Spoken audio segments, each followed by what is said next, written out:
இப்பொழுது இந்த ட்ரக்ஸையும் கஞ்சாவையும் எதிர்த்து மக்கள் மத்தியிலே விழிப்புணர்வையும் எச்சரிக்கையையும் செய்கின்ற விதத்தில் சமத்துவ நடைபயணம், ஜாதி மத மோதல்களுக்கு தமிழகத்திலே இடம் இருக்கக்கூடாது, பிறப்புக்கும் எல்லா உயிர்க்கும் என்ற கோட்பாட்டின் அடிப்படையில் இதற்கு முன்பொரு நடைபயணத்திலும் நான் அதை சிறையிலிருந்து வந்தவுடன் இந்த சாதி மத மோதல்களை எதிர்த்து பிரச்சாரம் செய்தோம். இப்பொழுது இந்த நடைபயணத்தில் என்னோடு 950 பேர் தேர்ந்தெடுக்கப்பட்டிருக்கிறார்கள். நானே நேர்காணல் செய்து தேர்ந்தெடுத்திருக்கிறேன். பெரும்பாலான கல்லூரி மாணவர்கள் இதிலே வருகிறார்கள். பொறியியல் கல்லூரி மாணவர்கள், மருத்துவக் கல்லூரி மாணவர்கள். அவர்களுக்கு எங்களுக்கு விடுமுறை இருக்கிறது, எக்ஸாம் லீவ் இருக்கிறது, நாங்கள் கண்டிப்பாக வருவோம், எங்கள் பெற்றோர் எங்களை போகச் சொன்னார்கள் என்று வருகிறார்கள். ஆக திருச்சி மலைக்கோட்டை மாநகர் உழவர் சந்தையிலிருந்து புறப்பட நம்முடைய தமிழகத்தினுடைய முதலமைச்சர் மாண்புமிகு தளபதி அருமை சகோதரர் ஸ்டாலின் அவர்கள் தொடங்கி வைக்கிறார்கள்.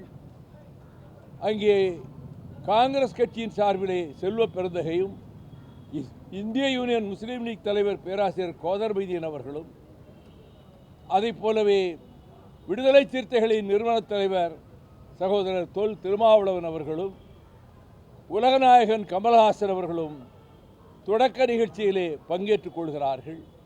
அதற்கு பிறகு எங்கள் தோழமை கட்சிகளின் தலைவர்கள் விராலிமலை பொதுக்கூட்டத்திலும் மேலூர் பொதுக்கூட்டத்திலும் பங்கேற்கிறார்கள். நிறைவு நிகழ்ச்சியாக மதுரையில் ஜனவரி 12ஆம் தேதி கவிப்பேரரசர் வைரமுத்து அவர்களும் புரட்சி தமிழர் சத்யராஜ் அவர்களும் அங்கே வந்து நிறைவுரைக்கு வாழ்த்து சொல்லுகிறார்கள். இந்த பயணம் கட்டுப்பாடாகவும் போக்குவரத்தை ஒழுங்கு செய்வதாகவும் இரண்டு பேராகத்தான் நாங்கள் இதற்கு முன்பும் பயணம் நடத்தியிருக்கிறோம். டிராஃபிக் போலீஸ் எங்களிடம் வந்து எங்கள் வேலையெல்லாம் உங்கள் தோழர்களே கவனித்து கொண்டார்கள், வாகனங்கள் வந்து போய் கொண்டிருக்கும், எந்த இடையூறும் இருக்காது, கட்டுப்பாடாகவும் ஒழுங்குமுறையோடும் இந்த சமத்துவ நடைபயணத்தை வெற்றிகரமாக நடத்தி தர அனைத்து தரப்பினரும் முன்வந்தாலும் தொலைக்காட்சி ஊடக நண்பர்களும் பத்திரிகை நண்பர்களும் மக்களிடம் இதை செய்தியை கொண்டு போய் சேர்த்தால் அந்த விழிப்புணர்வு நாங்கள் என்ன நோக்கத்திலே ஏற்படுத்த முனைகிறோமோ அத்தகைய விழிப்புணர்வை ஏற்படுத்த முடியும் என்று நான் நம்புகிறேன். இந்த பயணத்தின் போது அரசியல் ரீதியாக ஒரு கருத்தை நான் வலியுறுத்த விரும்புகிறேன். நடைபெற இருக்கிற 2026 சட்டமன்ற பொதுத் தேர்தலில் திராவிட முன்னேற்றக் கழகத்தின் தலைமையிலான இந்த மதச்சார்பற்ற கூட்டணிதான் மகத்தான வெற்றியை பெறும். திராவிட முன்னேற்றக் கழகம் தனிப்பெரும்பான்மை பெற்று அவர்கள் தனிப்பெரும்பான்மையுடைய ஆட்சியாகவே அது அமையும். இதை தொடக்க காலத்திலிருந்தே நான் சொல்லி வருகிறேன். யார் யாரோடு கூட்டு சேர்ந்தாலும் சரி, யார் எத்தகைய சவால்களை அறைகூவல்களை ஏவினாலும் சரி, மக்கள் மன்றத்தில் திராவிட முன்னேற்றக் கழகத்தின் தலைமையிலான அணிக்குத்தான் வரவேற்பும் ஆதரவும் இருக்கிறது என்பதை நான் கண்கூடாக பார்க்கிறேன்.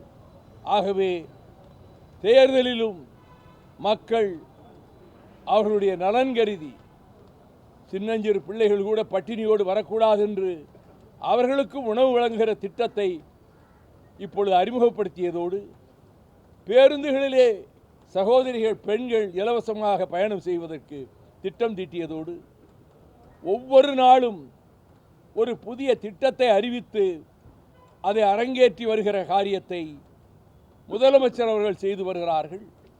திருவண்ணாமலையிலே அவர்கள் திரட்டிய இளைஞரணி அந்த மாநாடு பிரம்மாண்டமான வெற்றியை பெற்றிருக்கிறது.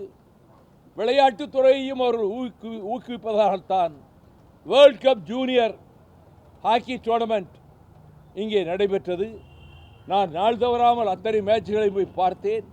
ஆக ஊக்குவிக்கின்ற விதத்திலே அத்தனை துறைகளையும் சிறப்பாக இந்த அரசு இயங்கிக் கொண்டிருக்கிறது. விமர்சனங்களெல்லாம் தவிடுபடியாகி போய்விடும்.